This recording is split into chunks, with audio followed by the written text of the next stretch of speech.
आणि आजच्या दिवसभरातली सगळ्यात मोठी बातमी ती म्हणजे महाविकास आघाडीच्या जागा वाटपाचा तिढा अखेर सुटलेला आहे आणि आता वायबी चव्हाण सेंटरच्या बाहेर तीनही पक्षांच्या प्रमुख नेत्यांनी एक पत्रकार परिषद घेतली आणि या पत्रकार परिषदेतून त्यांनी हा फॉर्म्युला जाहीर केला।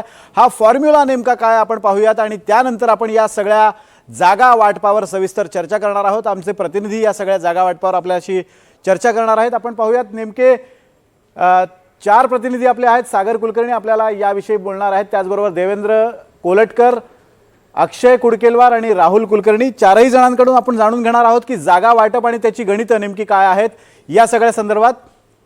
सुरुवातीला आपण पाहूया जागा वाटपाचा फॉर्म्युला काय आहे। पहा, जागा असतील 85 जागा शरद पवार गटाला, 85 जागा उद्धव ठाकरे गटाला आणि 85 जागा काँग्रेसला देण्यात आलेल्या आहेत। आणि याच संदर्भात बोलण्यासाठी आपल्यासोबत राहुल कुलकर्णी, आपण थेट राहुलकडे जाऊयात। राहुल, अतिशय म्हणजे चकित करणारे असं हे जागा वाटप आहे। असं म्हटलं जात होतं की काँग्रेसकडे जवळपास 100 पेक्षा अधिक जागा असतील आणि इतर दोन पक्ष थोडीशी पडती बाजू घेऊन 100च्या आत जागा घेतील, त्यासाठी राजी होतील, अशा स्वरूपाची एक चर्चा होती। पण चित्र पूर्णतः वेगळं आहे। 85 85 85 कोण जिंकलं कोण हरलं? उद्धव ठाकरे जिंकले असं आपण म्हणू शकतो। ते हार्ड बार्गेनर आहेत हे सुरुवातीपासून दिसत होतं। जेव्हा काँग्रेसनी 100 जागा त्यापेक्षा अधिकच्या जागा मागितल्या तेव्हापासून काही विशिष्ट पद्धतीची स्टेटमेंट्स जाणीवपूर्वक केली जात होती। जे महाराष्ट्रातले त्यांच्या पक्षाचे महत्त्वाचे नेते नाना पटोले यांनाच त्या बैठकीमध्ये घेऊ नका अशा पद्धतीची भूमिका शिवसेनेनं घेतली। जर 95 95 95 अशा फॉर्म्युलापासून सुरू झालेली चर्चा आता 85 85 85 वरती येऊन ठेपत असेल आणि उर्वरित जागांचा तिढा हा हायकमांडनी सोडवावा असं जर असेल तर एका अर्थाने काँग्रेसने सुद्धा 2 पावलं मागं घेण्याची भूमिका घेतली असं दिसतंय। कारण माझी जेवढी माहिती आहे विनोद, काँग्रेसच्या वरिष्ठ नेतृत्वाचं असं म्हणणं होतं की किमान 120 जागा अशा आहेत की जिथे काँग्रेसला बळ आहे। तिढा कुठे निर्माण झाला होता तर विदर्भातल्या जागेवरून। शिवसेनेचं असं म्हणणं होतं की लोकसभा निवडणुकीमध्ये आम्ही तुम्हाला विदर्भातल्या काही जागा सोडल्या, कोल्हापूरची जागा सोडली आणि त्या बदल्यामध्ये आम्हाला लोकसभेला जसा तुम्हाला फायदा झाला तसा फायदा विधानसभेला आम्हाला व्हायला हवा। तुम्ही विशेषतः पूर्व विदर्भातल्या आम्हाला जागा सोडा, काटोलची जागा असेल, रामटेकची जागा असेल, या जागेवरून सुरुवातीला 25चा तिढा निर्माण झाला, मग तो हळूहळू 25 वरती 15 वरती आला। परंतु आत्ता जो फॉर्म्युला येतो आहे तो एका अर्थाने शिवसेनेच्या उद्धव ठाकरे गटाला हे बळ आहे। कारण लोकसभा निवडणुकीतलं जे काही अरिथमेटिक, जे काही स्ट्राईक रेट्स आलेले होते त्याप्रमाणे शिवसेनेला कदाचित कमी जागा मिळतील, काँग्रेस हाच नंबर 1 नंबर 1चा मोठा भाऊ वगैरे असेल असं म्हटलं जात होतं। परंतु आत्ता ज्या पद्धतीचा दबाव उद्धव ठाकरे यांनी वाढवला असं म्हटलं जात होतं त्याबद्दलची पुष्टी खरं तर आणखी व्यवस्थित करायला हवी की एक पत्रही उद्धव ठाकरे यांनी लिहिलं होतं आणि त्या पत्राची भाषा ही काँग्रेसच्या हायकमांडला एक प्रकारे इशारा देणारी होती। मग चर्चेच्या अनेक फेऱ्या झाल्या, नाना पटोले एक वेगळी भूमिका घेऊन होते, मधल्या काळामध्ये बाळासाहेब थोराताकडे ही जबाबदारी दिली गेली आणि आता जर 85 85 85चा फॉर्म्युला मांडला तर फक्त उद्धव ठाकरेच नाही तर एका अर्थाने शरद पवार गटाला सुद्धा काही प्रमाणामध्ये वाढीव जागा मिळाल्यात। कारण त्यांचं बळ हे कायम 50 ते 60 जागांचं राहिलेलं आहे। आता ते 85 जागा लढत असतील तर ऑब्व्हियसली काँग्रेसला जो विश्वास होता तो काही प्रमाणामध्ये ह्या फॉर्म्युल्यामध्ये तरी तो फलद्रूप होताना दिसत नाही आपल्याला। अगदी राहुल, हरियाणाच्या निवडणुकांच्या निकालाचा परिणाम सुद्धा या जागा वाटपावर झालेला असू शकतो। मी पुन्हा एकदा तुमच्याकडे येणार आहेत, मात्र इतरही आपले रिपोर्टर आहेत त्यांच्याकडनंही जाणून घ्यायचं। मात्र आज एक महत्त्वाची घटना घडली ती म्हणजे आज शिवसेनेची यादी जाहीर झाली। शिवसेनेची यादी जाहीर झाल्यानंतर त्यात काही त्रुटी असल्याचं स्वतः संजय राऊतांनी कबूल केलं। संजय राऊत नेमकं काय म्हणाले ते पाहूयात आणि त्यानंतर आपण विश्लेषणासाठी पुन्हा एकदा आमच्या प्रतिनिधींकडे जाऊयात। या क्षणी आम्ही इतकं सांगू की तिन्ही पक्ष हे साधारण 85 85 85 270 जागांवरती आमची पूर्ण सहमती झाली। त्यांचं आता आम्ही यादीही बनवलेली आहे। उरलेल्या जागा ज्या आहेत त्या आमचे जे मित्र पक्ष आहेत त्यांची मी नावं घेतली, त्यांच्याशी आमची उद्या सकाळपासून चर्चा सुरू होईल आणि अशा तऱ्हेनं 288 जागा या महाविकास आघाडी पूर्ण ताकदीनं लढून महाराष्ट्रात सत्तेवर येईल। नाही, त्या शिवसेनेच्या मुख्यालयातल्या यादीमध्ये काही करेक्शन्स आहेत। कारण की सांगोला तुम्ही जाहीर केलेली आहे, करेक्शन आहे ती आता कशा प्रकारे काय झालं की आमची जी ॲडमिनिस्ट्रेटिव्ह चूक कशी काय होऊ शकली हे या संदर्भात आम्ही आता आमचे अनिल देसाई साहेब आहेत, त्यांचे या सगळ्या गोष्टी ते जास्त काळजीपूर्वक पाहतात। उद्या आम्ही सगळे बसतो आणि त्याच्यावरती आम्ही नव्यानं काही चर्चा होती। संजय राऊतांची प्रतिक्रिया आपण पाहिली. संजय राऊत म्हणतात काहीतरी त्रुटी राहिलेली आहे, यादीतल्या त्रुटी आम्ही दूर करण्याचा प्रयत्न करू. आणि याच विषयी बोलण्यासाठी माझ्या बरोबर आमचे प्रतिनिधी सागर कुलकर्णी आहेत. सागर, तूच स्वतः प्रश्न विचारला होता संजय राऊतांना की तुमच्या यादीमध्ये जर तुम्ही म्हणत असाल की शेतकरी कामगार पक्षाला आम्ही काही जागा सोडणार आहोत, शेतकरी कामगार पक्षाने ऑलरेडी सांगोल्यातली जागा जाहीर केलेली आहे, आणि तोच तुझा प्रश्न होता की नेमकी काय त्रुटी होती आणि तुझा प्रश्न काय होता, संजय राऊतांचं उत्तर काय आणि विश्लेषण काय? विनोद, मुळात 85-85-85 असं तिघांना प्रत्येकी जागा धरल्या तर संजय राऊतांच्या गणितानुसार 270 आकडे ते सांगतायत, जो त्याच्यावर प्रचंड सोशल मीडियामध्ये आता विनोद सुरू झाला आहे. कारण की हे तिघांचे जर 85 प्रत्येकी धरले तर येत आहेत 255 जागा. मग उर्वरित जागांवरचा तो वाद जे सांगतायत मित्रपक्षांना, हां 255 जागा, आणि उर्वरित ज्या मित्रपक्षांना जागा दिल्यात असं ते सांगतायत 17 ते 18. मग वाद आहे. हे सगळं काही मला जवळपास आज त्या सगळ्या घडामोडी ज्या पाहतोय मी त्याच्यावर जवळपास दिसून येतं की हे आभासी केलेलं चित्र आहे. पण या 85च्या आकड्यामध्ये सगळ्यात जास्त शेरा सव्वाशेर राहिले ते म्हणजे शरद पवार राष्ट्रवादी काँग्रेस. कारण की पहिल्यापासून त्यांनी जे जागा लढवायची स्ट्राईक रेट त्यांचा साधारणतः ठरला होता तो जवळपास 85च्या आसपास, आणि त्यांनी स्वतःच्या जागा सगळ्या क्लिअर केल्याचं दिसून येत आहे. आता जवळपास वाद जो सुरू दिसतोय तो उबाटा विरुद्ध काँग्रेस यांच्यामध्ये दिसतोय. मित्रपक्षांबाबतच्या ते जागेच्या चर्चा जे करू म्हणतायत संजय राऊत स्वतः, त्याच्यावरनं जवळपास दिसतं की जे आकडे आहेत, म्हणजे शेकापची जर जागा धरली, शेकापाने जवळपास 5 ते 6 उमेदवार डिक्लेअर केलेले आहेत. समाजवादी पार्टीने 5-6 जागा डिक्लेअर केलेल्या आहेत. माकप 2 जागा मागतंय. जर अशा मित्रपक्षांच्या त्यांच्या जर जागा सोबतच्या धरल्या तर त्या जागांचा आकडा कितीतरी जवळपास डबल डिजिटमध्ये जातोय. यामुळे फक्त उद्या गुरुपुरुषामृतचा योग आहे आणि तत्पूर्वी महाविकास आघाडीमध्ये ऐक्य आहे. आपले उमेदवार जे काही अर्ज दाखल करतील त्यांच्याबरोबर तिन्ही पक्षाचे नेते एकत्रित यावे असा मेसेज देण्याचा प्रयत्न या माध्यमातून केलेला आहे. अजूनही अनेक जागांवरनं प्रचंड वाद आहे. स्वतः जी शिवसेने अधिकृत त्यांच्या मध्यवर्ती कार्यालयातनं यादी निघते त्याच्यामध्ये जर 2-3 मतदारसंघ जर पाहिले तर आता परांड्याचं जर आपण उदाहरण घेतलं तर राहुल मोठे तिथे शरद पवार राष्ट्रवादी काँग्रेसमधून तिथून प्रयत्न करतायत. दुसरीकडे सांगोल्याच्या इथे जर पाहिलं तर तिथे दीपक साळुंकेचं नाव यादीमध्ये स्पष्ट जाहीर केलं, पण तिथे शेकाप निवडणूक लढवणार आहे. असे अनेक मतदारसंघ आहेत. म्हणजे मुंबईचा सुद्धा जर विचार केला तर त्यांनी वांद्रेची जागा केलेली, पण आजही काँग्रेसचे नेते स्पष्ट सांगत नाही आहेत की ही जागा दिली आहे. वर्सोवाची जागा कसं काय झालं आहे त्याचा स्पष्टता नाही आहे. अशा अनेक जागा आहेत की ज्याच्यावरनं प्रचंड अजूनही वाद आहे, कल आहे. तुर्तास शरद पवारांच्या आदेशाने सर्व पक्षाचे हे तिन्ही पक्षाच्या नेत्यांनी एकत्रित जावा. माध्यमांमध्ये गेले 2 ते 3 दिवस जो वाद सुरू आहे याच्यामुळे महाविकास आघाडीची प्रतिमा आणि कार्यकर्त्यांपर्यंत मेसेज चांगला जात नाही आहे. तो कमी करण्याच्या हेतूने 85-85-85 असा वरवरचा फॉर्म्युला स्पष्ट सांगितलेला आहे. तितक्या जागा स्पष्टता अद्यापही नाही अशी NDTVला माहिती आहे. जवळपास फक्त राष्ट्रवादीने स्वतःच्या आकड्यांचा क्लिअर केलेला आहे आणि ते सोयीस्कर बाजूला आहे. म्हणजे अजूनही घोळ कायम आहे, मात्र फक्त फेस कॅचिंग किंवा संभ्रम निर्माण होऊ नये किंवा संभ्रम राहू नये यासाठीची ही तडजोड म्हणता येईल. 85-85 जागाचा फॉर्म्युला, आणि जो 255 जागा होत असतील, उरलेल्या 33 जागा आहेत. तू म्हणतोस त्याप्रमाणे काही मित्रपक्षांनी, शेकापक्षांनी 5 जागा घोषित केल्यात, समाजवादी पार्टीने काही जागा घोषित केल्यात आणि माकपला काही जागा हव्यात. या जर 12-13 जागा धरल्या तरी सुद्धा अजूनही 25 जागांचा तिढा कायम राहतो आणि तो कदाचित पुढच्या टप्प्यात सोडवला जाईल. देवेंद्र कोलटकर आपले प्रतिनिधी आपल्यासोबत आहेत. देवेंद्र, आज उद्धव ठाकरेंची यादी जाहीर झालेली आहे. अगोदर आपण बातमी बघूयात नेमकी काय आहे की महाविकास आघाडीचं जागा वाटपाचं कोडं सुटलेलं असलं तरी सुद्धा चर्चेचं गुऱ्हाळ कायम आहे. आणि दुसरीकडे उमेदवार जाहीर करण्यात ठाकरे गटानं बाजी मारलेली आहे. ठाकरे गटानं त्यांची यादी जाहीर केली आहे. यात विशेष म्हणजे सर्व विद्यमान उमेदवारांना संधी देण्यात आलेली आहे. सांगोल्यातून दीपक आबा साळुंखेंना उमेदवारी आहे, तर महाडमधून गोगावलेंविरोधात स्नेहल जगताप आहे. माणिकराव जगतापांची मुलगी गुहागरमधून भास्कर जाधवांना अपेक्षित उमेदवारी मिळालेली आहे. त्याचबरोबर विक्रोळीतून सुनील राऊत, संजय राऊतांचे धाकटे बंधू, त्यांनाही उमेदवारी देण्यात आली आहे. ते विद्यमान आमदार आहेत. या यादीवर आपण नजर टाकणार आहोत. या यादीत कोणकोणती नावं आहेत आणि कोणत्या नावांमागे काय समीकरण आहेत आपण जाणून घेऊयात. देवेंद्र आपले प्रतिनिधी आपल्यासोबत आहेत. देवेंद्र, अपेक्षित अशी नावं सगळी या यादीमध्ये आहेत, मात्र काही नावं, उदाहरणार्थ बार्शीतून दिलीप सोपलांचं नाव, दिलीप सोपलांचं राजकारण हे शिवसेनेच्या विरोधात गेलं आणि दिलीप सोपल ही तडजोड आहे का, हा एक मुद्दा आहे. आणि दुसरी गोष्ट म्हणजे या यादीमध्ये अनेक अपेक्षित नावं असतानाच अनेक अनपेक्षित नावं सुद्धा आहेत. कसं विश्लेषण करशील या यादीचं?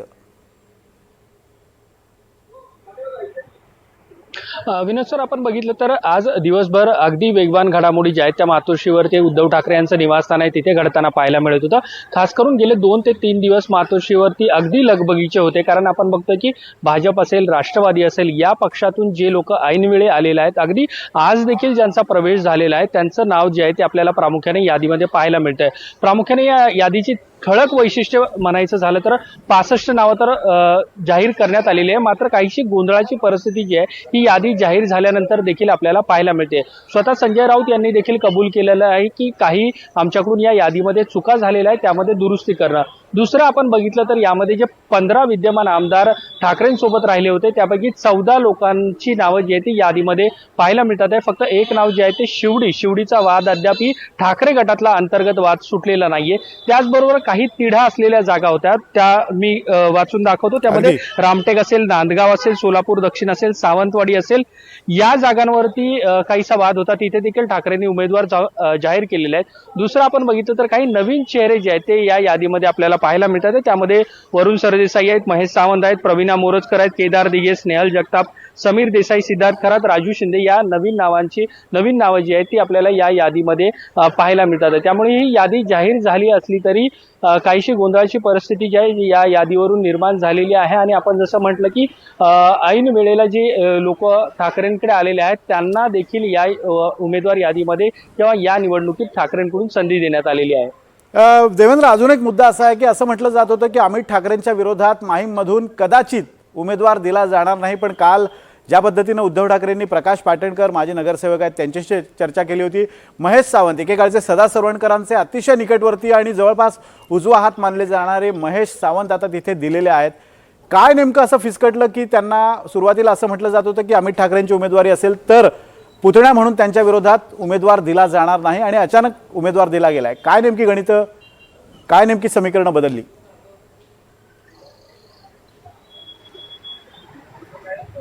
नक्कीच मुंबईतल्या ज्या काही चर्चित जागा आहेत त्यापैकी एक माहीम होती. स्वतः अमित ठाकरे त्या ठिकाणी असल्यामुळे स्वाभाविक आहे ठाकरे गटाचा उमेदवार या ठिकाणी असणार की नाही अशा पद्धतीच्या चर्चा सुरुवातीपासून घडत होत्या. मात्र सुरुवातीपासूनच माहीमची जागा जी आहे ती कुठल्याही परिस्थितीत लढवायची कोणी उमेदवार असला तरी असा चंग ठाकरेंचा होता. कारण माहीम दादर हा परिसर ठाकरेंचा बालेकिल्ला आहे, शिवसेना भवन तिथे आहे आणि स्वाभाविक आहे त्यामुळे ती जागा सोडणं हे ठाकरेंसाठी एक चुकीचा मेसेज गेला असता.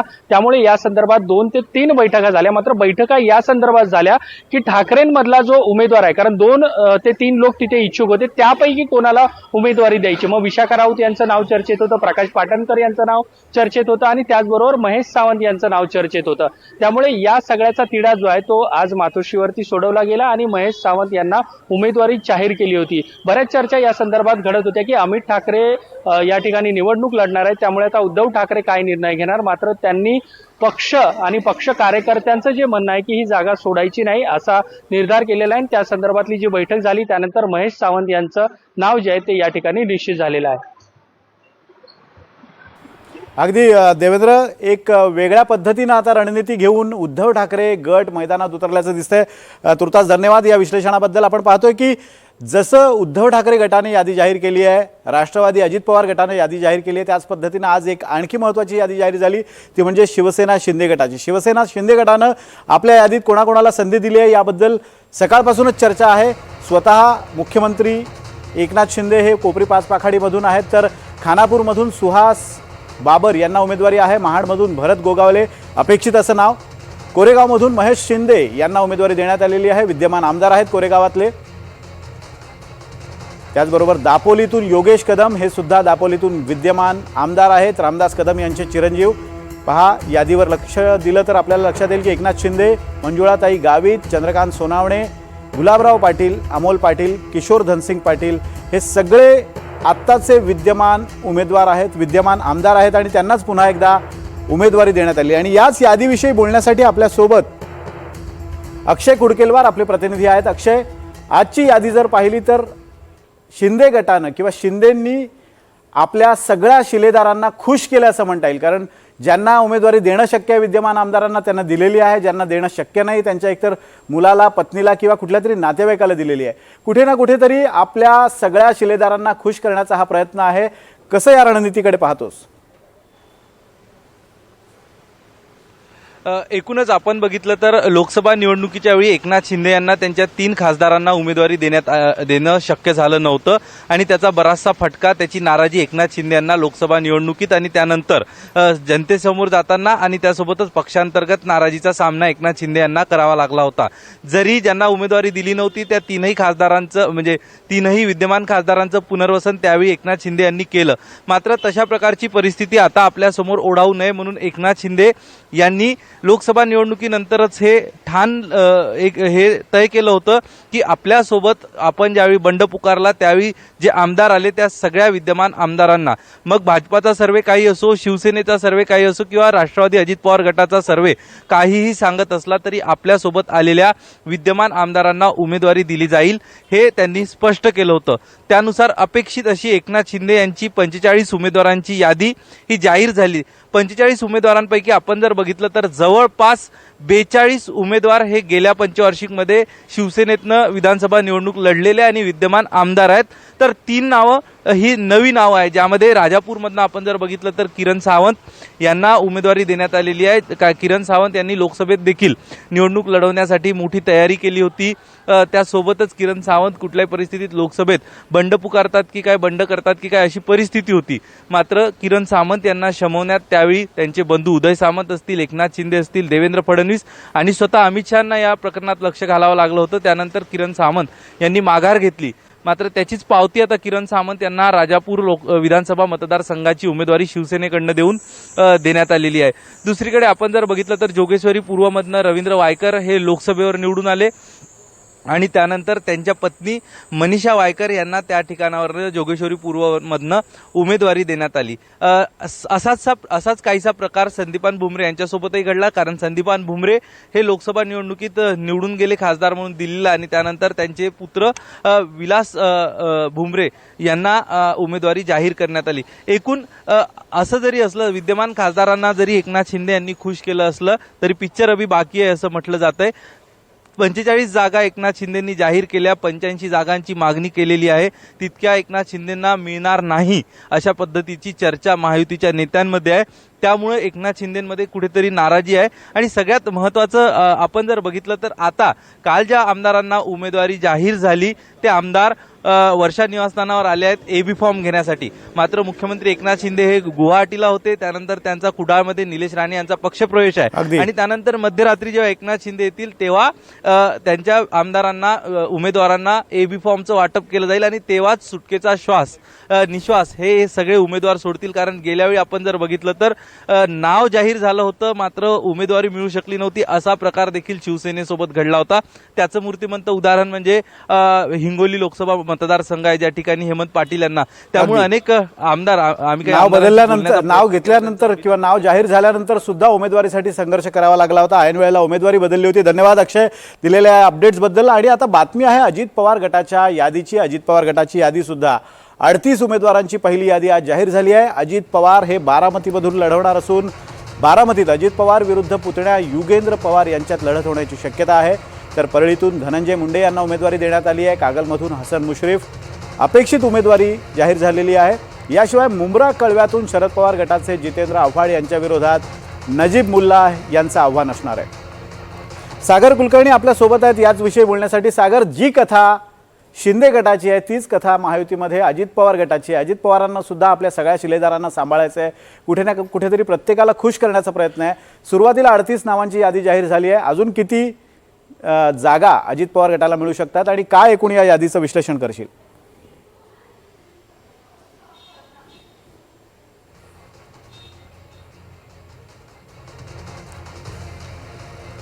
सागर, माझा आवाज पोहोचतोय? आपण पाहूयात. तोपर्यंत सागरशी संपर्क साधेपर्यंत आपण अजित पवार हे बारामतीमधून आहेत, हसन मुश्रीफ कागलमधून, छगन भुजबळ येवल्यातून, तर धनंजय मुंडे परळीतून असतील. याशिवाय नरहरी झिरवाळ दिंडोरी आणि दिलीप वळसे पाटील आंबेगावमधून. धर्मराव बाबा आत्राम अहेरीतून आहेत. संजय बनसोडे उदगीरमधून, आदिती तटकरे श्रीवर्धन मतदारसंघातून, राजकुमार बडोले मोरगाव अर्जुनीतून आलेले आहेत, त्यांची उमेदवारी जाहीर झाली. अनिल पाटील अमळनेर आणि प्रकाश सोळंके माजलगाव मधून त्यांना उमेदवारी जाहीर झाली आहे. पुन्हा एकदा आपण सागरकडे जाऊयात. सागर, जसं मी आत्ता म्हटलं की जी कथा शिंदे गटाची आहे तीच कथा अजित पवारांची आहे. अजित पवारांना सुद्धा आपल्या सगळ्या शिलेदारांची काळजी घ्यायची आहे. काळजी घेण्यात किमान ते आत्ता तरी यशस्वी झालेले दिसत आहेत. पुढच्या यादीबद्दल काय सांगशील आणि एकूणच अजित पवारांची जी यादी आहे त्याचं विश्लेषण कसं करशील?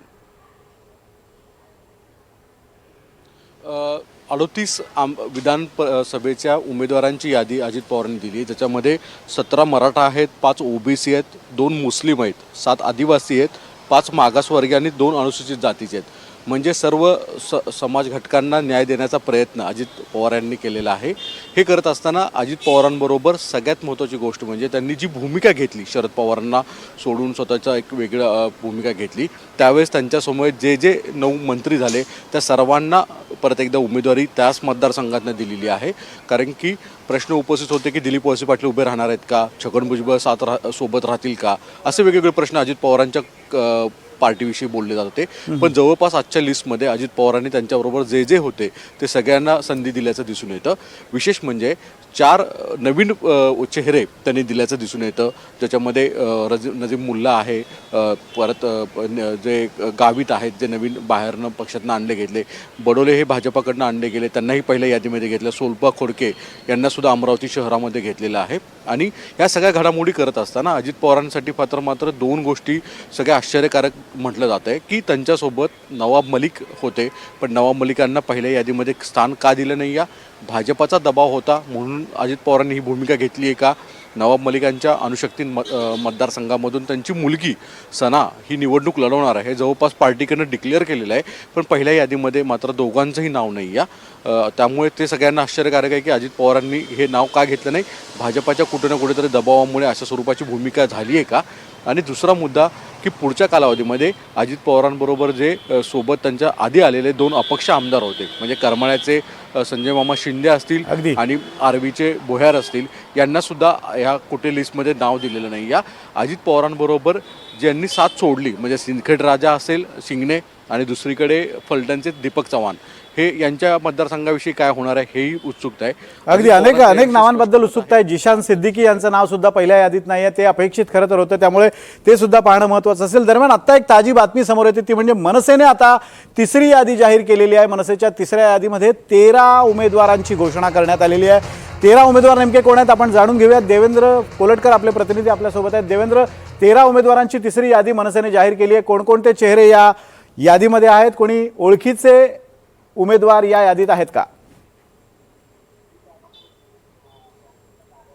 विनेश्वर, यापूर्वी आपण बघितलेली मनसेने 7 उमेदवारांची खूप सुरुवातीलाच नावं जाहीर केली होती आणि काल 45 उमेदवारांची यादी आली होती आणि आता नुकतीच 13 उमेदवारांची ही यादी आलेली आहे. प्रामुख्याने मनसेतले जे स्थानिक पदाधिकारी आहेत त्यांचीच ही नावं आहेत, पण 2 नावं यामध्ये वेगळी आहेत. त्यांनी नुकताच मनसेमध्ये प्रवेश केला होता. एक म्हणजे पालघरचे 5 वेळा जे माजी खासदार राहिले होते त्यांचे सुपुत्र आहेत सचिन शिंगडा, त्यांना विक्रमगड मधून उमेदवारी जी आहे ती मनसेकडून देण्यात आलेली आहे. त्याचसोबत भिवंडी पालघर मधून नरेश कोरडा हे एक आदिवासी संघटनेचे प्रतिनिधी आहेत, त्यांना उमेदवारी देण्यात आलेली आहे. त्याचसोबत इतर जी ठिकाणं आहेत, अमरावती असेल, नाशिक पश्चिम असेल, अहमदपूर चाकूर असेल, परळी असेल किंवा वडाळा, कुर्ला, ओवळा, माजिवडा, गोंदिया, पुसद या ठिकाणी आपण बघतो की मनसेचे जे तिथले स्थानिक प्रतिनिधी आहेत, काही नवे चेहरे जे आहेत ते मनसेकडून देण्यात आलेले आहेत. त्यामुळे ज्या पद्धतीने राज ठाकरे म्हटले होते की 250 ते 250 जागा स्वबळावरती लढणार आहे, त्या दृष्टीने आपण बघतो की मनसेच्या उमेदवार यादी ज्या आहेत त्या यायला सुरुवात झालेली आहे. साधारण 7, 45 आणि आता 13 नावं जी आहेत ती मनसेकडून जाहीर करण्यात आलेली आहेत. अगदी धन्यवाद देवेंद्र दिलेल्या अपडेट्सबद्दल. आपण पाहतोय की अनेक पक्षांनी आज याद्या जाहीर केलेल्या आहेत. मनसेची 3री यादी आलेली आहे, अनेकांच्या पहिल्या याद्या आलेल्या आहेत आणि या सगळ्या यादींमध्ये अपेक्षित नावं जरी असली तरी काही नावं अनपेक्षित आहेत. या सगळ्यांनी जे विश्लेषण केले त्याबद्दल या चौघांचेही धन्यवाद. आपण ज्या पद्धतीनं यादीचं विश्लेषण केलं त्याबद्दल. आणि आत्ताची जी परिस्थिती आहे, याद्या जाहीर झालेल्या आहेत, अनेक ठिकाणी बिग फाईट आहेत. कोणत्या ठिकाणी कोणती लढत असणार आहे लक्षवेधी आपण पाहूयात. आदित्य ठाकरे वरळीतून, त्यांच्या विरोधात मनसेचे संदीप देशपांडे. बिग फाईट, एक मोठं नाव या मतदारसंघातून आहे. कोपरी 5 पाखाडीतून एकनाथ शिंदे विद्यमान मुख्यमंत्री आहेत आणि ठाकरे गटाचे केदार दिघे, एकनाथ शिंदे यांचे राजकीय गुरु, त्यांचे हे पुतळे आहेत. किरण सामंत आहेत राजापूरमधून, राजन साळवी गेली 3 टर्म तिथून ते आमदार आहेत आणि त्यामुळे एक मोठं तगडं आव्हान किरण सामंतांसमोर असणार आहे. निलेश राणे अपेक्षित अशी लढत कुडाळमधून, पारंपरिक खरं तर म्हटली पाहिजे, कारण निलेश राणे यांचे वडील नारायण राणे यांचा वैभव नाईक यांनी पहिल्याच निवडणुकीत 2009ला पराभव केला होता आणि त्यानंतर 2014ला पराभव केला आणि त्यानंतर सातत्यानं वैभव नाईक तिथनं निवडून येत आहेत. पुन्हा एकदा निलेश राणे त्यांना आव्हान देणार आहेत. अब्दुल सत्तार सिल्लोडमधून विद्यमान मंत्री आहेत आणि त्यांच्या विरोधात सुरेश बनकर शिवसेना ठाकरे गटाचे उमेदवार आहेत. संतोष बांगर अतिशय चर्चेतला असा शिंदे गटाचा चेहरा, वादग्रस्त विधानांसाठी प्रसिद्ध असलेले, कळमनुरीतून त्यांच्या समोर असतील संतोष टारफे माजी आमदार आहेत. संजय शिरसाट शिंदे गटाचे, संभाजीनगर पश्चिममधून राजू शिंदे स्थायी समितीचे अध्यक्ष माजी संभाजीनगरचे ठाकरे गटाकडून असतील आणि एकेकाळचे संजय शिरसाटांचे विश्वासू साथीदार म्हणून त्यांची ओळख आहे. याशिवाय जितेंद्र आव्हाड कळवा मुंब्रामधून आणि त्यांचेच एकेकाळचे विश्वासू साथीदार निकटवर्तीय नजीब मुल्ला त्यांना आव्हान देणार आहेत राष्ट्रवादी अजित पवार गटाकडून. तर आणखी एक बिग फाईट ती म्हणजे मालेगाव बाह्य, दादा भुसे आणि त्यांच्या विरोधात असतील शिवसेना ठाकरे गटाकडून अद्वै हिरे. हिरे घराण्यातून अद्वै हिरे येतात. अद्वै हिरे यांचे वडील, मोठे भाऊ आणि त्याचबरोबर त्यांच्या अनेक पिढ्यांमध्ये लोकप्रतिनिधींची परंपरा आहे. राजू पाटील कल्याण ग्रामीणमधून, त्यांच्या विरोधात सुभाष भोईर माजी आमदार आहेत. ठाकरे गटाकडून ते यावेळेला निवडणुकीच्या रिंगणात असतील. राजू पाटील यांच्यासमोर एक तगडं आव्हान उभं करण्याचा प्रयत्न ठाकरे गटानं केलेला आहे. संजय केळकर ठाण्यातून विद्यमान आमदार आहेत आणि त्यांच्या विरोधात ठाकरे गटाकडून राजन विचारे माजी खासदार आहेत. यावेळेला त्यांचा पराभव झाला, त्यामुळे ते आता विधानसभेच्या रिंगणात आहेत. ऐरोलीतून गणेश नाईक हे उतरलेले आहेत रिंगणात, विद्यमान आमदार आहेत आणि त्यांच्या विरोधात MK मडवी, गणेश नाईकांचे एकेकाळचे समर्थक आणि अनेक वर्ष त्यांनी नवी मुंबई महापालिकेत काम केलेलं आहे. शिवसेना ठाकरे गटाकडून त्यांना निवडणुकीच्या रिंगणात उतरवण्यात आलं आहे. महाडमध्ये एक बिग फाईट असणार आहे ती म्हणजे भरत गोगावले, शिंदे गटाचे नेते आहेत, विद्यमान आमदार आहेत. मंत्रिपदाची अपेक्षा होती, महामंडळ पदरात पडलं, पण तरीसुद्धा पुन्हा एकदा रिंगणात आहेत आणि त्यांच्या विरोधात स्नेहल जगताप, शिवसेना ठाकरे गटाच्या माणिकराव जगताप यांच्या माजी आमदार, तिथले जे काँग्रेसचे माजी आमदार होते माणिकराव जगताप, त्यांच्या या कन्या आहेत आणि त्यांनी आता आव्हान दिलेलं आहे भरत गोगावलेंना. तानाजी सावंत शिंदे गटाचा आणखी एक चर्चेतला चेहरा, वादग्रस्त वक्तव्यांमुळे चर्चेतला चेहरा आणि त्यांच्या विरोधात राहुल पाटील माजी आमदार आहेत. ते आता ठाकरे गटाकडून त्यांना आव्हान देणार आहेत परांड्यातून. शिंदे गटाकडून प्रकाश आबिटकर हे राधानगरीत असतील आणि त्या विद्यमान आमदार आहेत आणि त्यांच्या विरोधात KP पाटील हे ठाकरे गटात त्यांनी आजच प्रवेश केला आणि त्यांची तातडीनं उमेदवारीसुद्धा जाहीर झालेली आहे. राधानगरीतनं ही बिग फाईट. याशिवाय रत्नागिरीमध्ये एक चर्चेतला मतदारसंघ, उदय सामंत विद्यमान आमदार आणि शिंदे गटाचे अतिशय शिंदेंचे निकटवर्ती असे नेते आणि त्यांना आव्हान देणार आहेत बाळ माने माजी आमदार आहेत. दापोलीतून योगेश कदम, रामदास कदम यांचे चिरंजीव विद्यमान आमदार आहेत आणि त्यांना आव्हान देणार आहेत माजी आमदार संजय कदम. ठाकरे गटाकडून ते निवडणुकीच्या रिंगणात असतील. शिंदे गटाकडून मंगेश कुडाळकर हे कुर्ला मतदारसंघातून विद्यमान आमदार आहेत आणि त्यांना आव्हान देणार आहेत प्रवीणा मोरजकर ठाकरे गटाकडून. Big fight. तर या सगळ्या बिग फाईट्स होत्या.